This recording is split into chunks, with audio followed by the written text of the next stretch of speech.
Hello बच्चों, मैं प्रिया राठौर और आ गई हूँ आपके लिए आज का लेक्चर लेकर, जो लेक्चर नंबर 13 है हमारा आज का। और वो चल रहा है चैप्टर नंबर 7 का, यानी कि एवोल्यूशन का। छोटा सा एक टॉपिक है जो उसी की थ्योरीज के अंतर्गत है। चैप्टर फ्लो आपको पता ही है। और आज हम जो पढ़ने वाले हैं ह्यूगो डी व्रिज का उत्परिवर्तनवाद। थोड़ा सा आप इसको 10th में पढ़कर आए हुए हैं, लेकिन वही क्योंकि एवोल्यूशन का पार्ट है ये, विकास का, तो हमें पढ़ना है। उसको थोड़ा सा मैं आपको एक्सप्लेन कर दूंगी कि क्या है ह्यूगो डी व्रिज का सिद्धांत और उत्परिवर्तनवाद का सिद्धांत। नाम से ही लग रहा होगा आपको कि कुछ म्यूटेशन से रिलेटेड चीज है, और वही है कि हम जो ये म्यूटेशन पढ़ते आ रहे हैं, इससे पहले वाले चैप्टर में भी हमने म्यूटेशन पढ़ा, लेकिन इसकी खोज का जो श्रेय जाता है, वहां पे बताया था मैंने जब हमने म्यूटेशन पढ़ा था कि ह्यूगो डी व्रिज ने सबसे पहले पहचाना था कि म्यूटेशन जैसी कोई चीज होती है। ठीक है, तो ह्यूगो डी व्रिज को इसका श्रेय जाता है। और उन्होंने एक प्लांट था प्रीमरोज नाम का प्लांट, जिसको ऑन्थेरा कहते हैं या ओनोथेरा कहते हैं, साइंटिफिक नेम उसका, उस पे उन्होंने प्रयोग किए थे। क्या किए थे अभी देखेंगे, पहले थोड़ी सी थ्योरी देख लेते हैं। 20वीं सदी के पहले दशक में ह्यूगो डी व्रिज ने इवनिंग प्रीमरोज, जिसका मैंने आपको भी साइंटिफिक नेम भी बताया, ठीक है, इवनिंग प्रीमरोज पर किए गए कार्य के आधार पर उत्परिवर्तन की संकल्पना दी थी। अब ये हम यहाँ क्यों पढ़ रहे हैं? क्योंकि ह्यूगो डी व्रिज का कहना था कि डार्विन सही है कि प्रकृतिवाद होता है, लेकिन वो जो कहते हैं ना कि भाई अनुकूलन के हिसाब से जो लक्षण चेंज हो जाते हैं, वो लक्षण आते कहाँ से है? तो इनका ये मानना था कि ये लक्षण उत्परिवर्तन से आते हैं। क्योंकि डार्विन कह रहे हैं कि भाई जैसे ही वातावरण चेंज हुआ तो उसके अंदर कुछ लक्षणों में परिवर्तन हुआ। ये लक्षणों में परिवर्तन कब वंशागत होगा? जब वो जीन में होगा। और हम उत्परिवर्तन की परिभाषा क्या देते हैं कि जीन्स में होने वाले अचानक चेंज को हम उत्परिवर्तन कहते हैं। तो बात तो वही हुई ना कि डार्विन कह रहे हैं कि ये जो प्रकृति वर्ण है उनमें डार्विन ये एक्सप्लेन नहीं कर पाए थे कि ये लक्षण आते कहाँ से। उसको एक्सप्लेन कर किसने किया? ह्यूगो डी व्रिज ने, कि ये जो अचानक वातावरण के हिसाब से लक्षण परिवर्तन हो रहे हैं, इन्हीं को हम क्या कहते हैं? उत्परिवर्तन। और फिर ये उत्परिवर्तन जीन्स में ही होते हैं, तो वंशागत होने के चांसेस बहुत बढ़ जाते हैं और इसी से विकास होता है, यानी कि नई जाति की उत्पत्ति होती है। ठीक है, क्या है इनके कुछ स्टेटमेंट है वो आपको पढ़ने हैं, पोस्टुलेट्स हैं इनके, कि ये आपको यह क्वेश्चन आ जाए कि ह्यूगो डी व्रिजवाद के संकल्पनाएं बताए, तो वही ये संकल्पना है। डी व्रिज के उत्परिवर्तनवाद की निम्न विशेषताएं हैं। ठीक है, कई जगह इसको ब्रिज भी लिखा हुआ है, लेकिन देखो स्पेलिंग आप देख रहे होगे वी है, तो ब्रिज ही सही है। हालांकि हमने भी जब स्कूल टाइम में ब्रिज ही पढ़ा था कि ब्रिज ब्रिज ब्रिज, लेकिन बाद में हमें ज्ञान हुआ जब हमने इंग्लिश पढ़ी उसकी कि ये तो ब्रिज है, वी है उनकी स्पेलिंग में। ठीक है, चलो आ जाओ अब जल्दी से फटाफट। जीवों का विकास एक बार में हुए बड़े स्पष्ट स्थायी परिवर्तन, या जिसको हम क्या कहते हैं? उत्परिवर्तन द्वारा होता है, छोटी छोटी सतत विभिन्नताओं द्वारा नहीं होता। क्या कहना था इनका?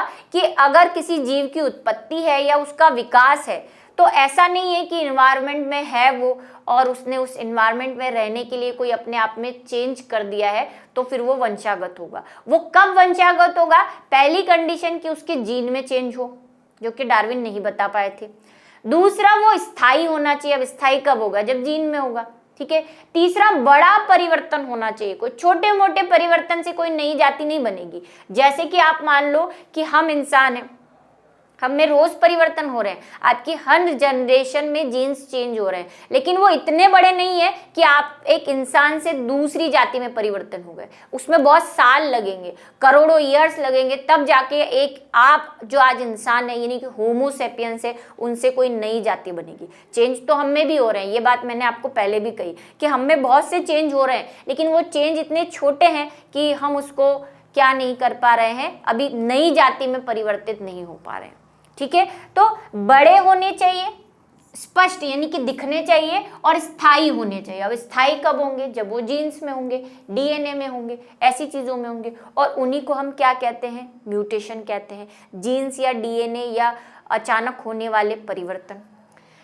और छोटी छोटी सतत विभिन्नताओं द्वारा नहीं होते कि अगर छोटी मोटी चीज हुई और उसमें कोई चेंज आ गया, जैसे कि मैंने कहा कि वो कान वाला एग्जाम्पल, कि हम हर जनरेशन में कान में छेद करवाते हैं, छोटा सा एक चेंज है, लेकिन वो जीन में नहीं है, इसीलिए वो आगे पीढ़ी में नहीं जाता, बहुत छोटा चेंज है, स्थायी नहीं है वो। ठीक है, चलिए, जाति का प्रथम सदस्य जिसमें यह परिवर्तन दिखाई देता है उत्परिवर्ती या म्यूटेंट कहलाता है। इस बात को भी याद रखेंगे कि फर्स्ट टाइम जो लक्षण जो हम कह रहे हैं उत्परिवर्तन हुआ, वो जिसमें दिखता है उस इंडिविजुअल को या उस जाति को या उस व्यक्ति को, उस जंतु को हम क्या कह देते हैं, उत्परिवर्ती कह देते हैं, क्योंकि उसमें क्या हुआ है, उत्परिवर्तन हुआ है।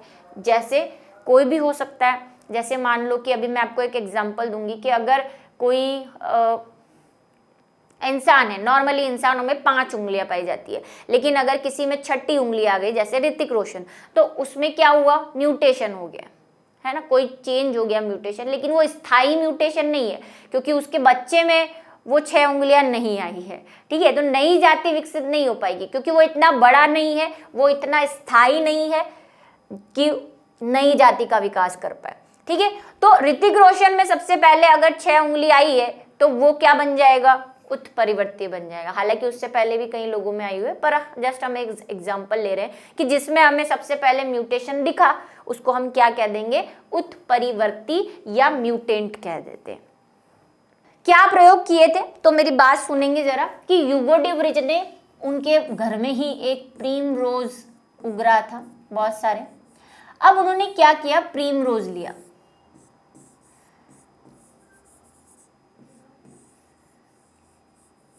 ठीक है, प्रीम रोज आपको फोटो बता दिया है मैंने, अब मैं कुछ भी बनाए जा रही हूँ। ये प्रीम रोज था, इसमें जनरली कितने गुणसूत्र होते हैं, 14 गुणसूत्र होते हैं। इन्होंने क्या किया, प्रीम रोज लिया और उसी को किसी दूसरे प्रीम रोज, सेम प्रीम रोज से क्या करवाया, क्रॉस करवाया। क्रॉस कैसा करवाया,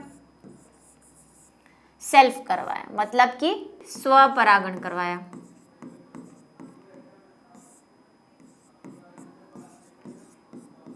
सेल्फ क्रॉस, मतलब ये भी शुद्ध था, ये भी शुद्ध था, ये उन्होंने चेक कर लिया। अब उन्होंने देखा कि इससे 2 प्रकार के उनको पौधे मिले। कुछ पौधे ऐसे थे जो सामान्य थे,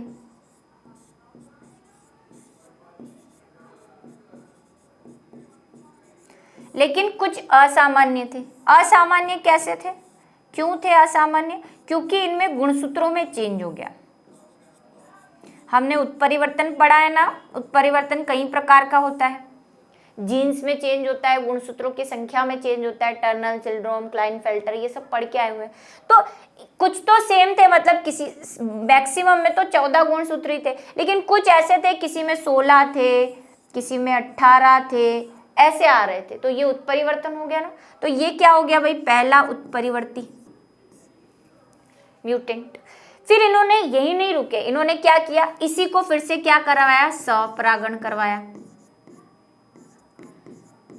ऐसा ही दूसरा लेकर, जो भी खुद भी क्या था, उत्परिवर्ती था, क्रॉस कराया। फिर जो नए प्लांट मिले उनमें भी सेम कहानी हुई, मतलब कुछ तो सामान्य थे और कुछ क्या थे, असामान्य। वही गुणसूत्र वाला प्रॉब्लम, इनका दिमाग खराब कि क्यों हुआ। और फिर उन्होंने खोज की और ये बताया कि ये ऐसे ही गुणसूत्रों के चेंज, हमको इसको डिटेल में नहीं पढ़ना, हमें सिर्फ इतनी ही जानकारी देनी है जितनी हमारी समझ में आ जाए और पोस्टुलेट को हम समझ पाए। ठीक है, इन्होंने आगे बहुत करवाया और ऐसे गुणसूत्रों में चेंज आते रहे, तो उन्होंने कहा कि यही वो कारण है जिसकी वजह से गुणसूत्रों में चेंज आता है और ये गुणसूत्रों में चेंज बढ़ता जाएगा और जनरेशन टू जनरेशन जाता जाएगा। जैसे इसमें से इसमें आया, फिर इसमें से आगे वाली में जाएगा, तो इस तरह से जाता जाएगा और एक ऐसा बड़ा चेंज ला देगा कि प्रीमरोज से कोई नई जाति बन जाएगी। ठीक है, यही इनका मेन जो था वो पोस्टुल था।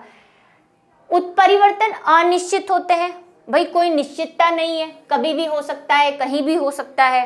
ठीक है, तथा जीव के लिए हानिकारक और लाभदायक, ये बात भी हम पहले कर चुके हैं कि म्यूटेशन जो होते हैं वो हमारे लिए लाभदायक भी हो सकते हैं और हानिकारक भी हो सकते हैं।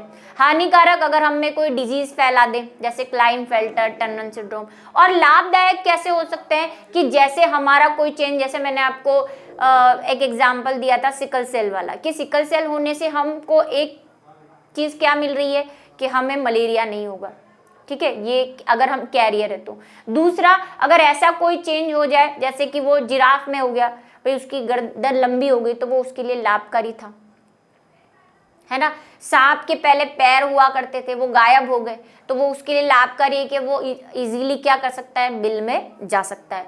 तो ये सब लाभकारी और हानिकारक दोनों हो सकते हैं। अर्थात उत्परिवर्तन संयोगिक होते हैं तथा किसी विशेष दिशा में नहीं होते।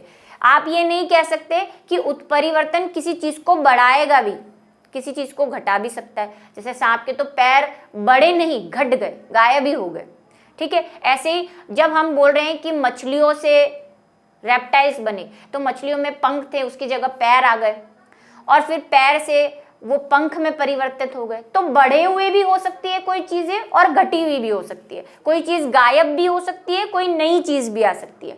तो ये एक दिशा में नहीं होते, इसकी दिशा निश्चित नहीं है। सभी जीवों में उत्परिवर्तन की, अच्छा ये इसको क्या बोल सकते हैं, इसको हम बोल सकते हैं कि ये सकारात्मक भी हो सकते हैं, मतलब हमारे लिए अच्छे भी हो सकते हैं, और नकारात्मक भी हो सकते हैं, यानी कि नेगेटिव भी हो सकते हैं।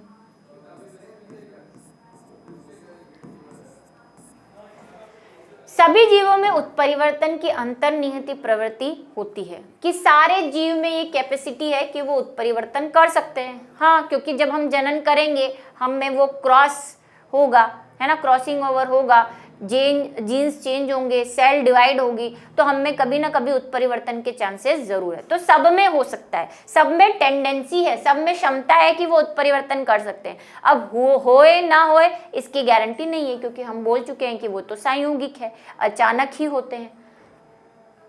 उत्परिवर्तन ही नई प्रजाति की उत्पत्ति का सिद्धांत है या नई प्रजाति की उत्पत्ति का कारण है।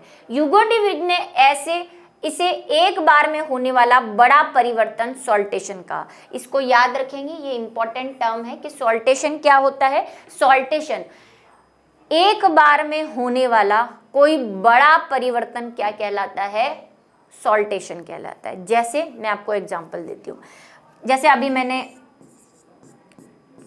नॉर्मली आपने जो मतलब गाय देखी होंगी, उन गायों के सींग होते हैं, है ना, पशु जितने भी होते हैं सबके सींग होते हैं। अभी कोई ऐसा पशु आ जाए जिसका बिना सींग का पशु आ जाए, है ना, बिना सींग का पशु, बिना सींग का पशु, है ना, हॉर्नलेस कैटल बोल सकते हैं हम इसको, कैटल मतलब पशु। तो बिना सींग का अगर पशु आ जाए तो क्या होगा भैया, अचानक एक ऐसा उत्परिवर्तन हो गया, और फिर वो जनरेशन टू जनरेशन चला भी जाए कि आगे वाली जनरेशन में भी सींग नहीं है, तो इसको क्या बोल देंगे, बड़ा परिवर्तन है, ये दिख रहा है, एक लार्ज लेवल पे है। ऐसे ही नॉर्मली हम एक और एग्जांपल देखते हैं कि कुछ ऐसी बिल्लियां हैं जो बिना बालों वाली है, बिना बाल की बिल्ली, बिना बाल की बिल्ली, है ना, हेयरलेस कैट, ठीक है। एक और भी है एवान शिप। एवान शिप बहुत फेमस एग्जांपल है इसका। एवान शिप क्या होती है, नॉर्मली जो शीप होती है, मतलब वही शीप है ना, शीप नहीं, शीप वो जहाज वाला नहीं, शीप एक तो शिप होता है और एक शीप होता है, मैं शीप की बात कर रही हूँ। जो भेड़ होती है, वो भेड़ होती है ना, वो नॉर्मली ऐसी भेड़ है एवान भेड़ जिसकी टांगे बहुत छोटी है नॉर्मल भेड़ से, और ऐसी भेड़ आपने देखी होगी मूवीज वगैरह में जिनकी, ऐसे कुत्ते भी होते हैं, है ना, जिसकी टांगे बहुत छोटी है। तो ये वैसे तो हमने वो जानबूझ के उनके जीन्स में चेंज किया है, पर हम बोल सकते हैं कि अगर ये नेचुरली हो तो ये क्या हो जाएगा, एक बड़ा उत्परिवर्तन हो जाएगा। अब बात कर लेते हैं हम समष्टि की। तो यही थे ह्यूगो डी विज के जो पोस्टुलेट थे, इतने ही है, ज़्यादा कुछ नहीं है। ह्यूगो डी विज में शॉर्ट ही आता है, 2 नंबर के उसमें आता है। एक बात जो मैंने आपको नेक्स्ट या लास्ट लेक्चर में कही थी कि समष्टि की परिभाषा आप याद कर लें क्योंकि आगे काम आने वाली है। मैंने उसे लिख दिया है यहाँ पे, आप एक बार फिर से उसे पढ़ लो। क्या बताई थी मैंने, फिर से मैं एक बार रिवाइज कर देती हूँ याद करने के मैनर में, कि किसी पर्टिकुलर एरिया यानी कि किसी पर्टिकुलर क्षेत्र में, किसी क्षेत्र विशेष में रहने वाली जाति का समूह जो आपस में, देखो चित्र बनाओ पर लिखते जाओ, ये वाला मेरा सिद्धांत बहुत पुराना है। किसी पर्टिकुलर एरिया में, किसी पर्टिकुलर विशेष क्षेत्र में रहने वाली जाति का समूह जो आपस में जनन कर सकता है या अंतर जनन कर सकता है, ये आपस में जनन कर सकते हैं, उसे हम क्या कहते हैं, समष्टि या पॉपुलेशन। ठीक है, पॉपुलेशन। किसी एक निश्चित भौगोलिक क्षेत्र में या किसी निश्चित समय पर पाए जाने वाले एक ही प्रजाति, यही जाति के जीव एक समष्टि का निर्माण करते हैं।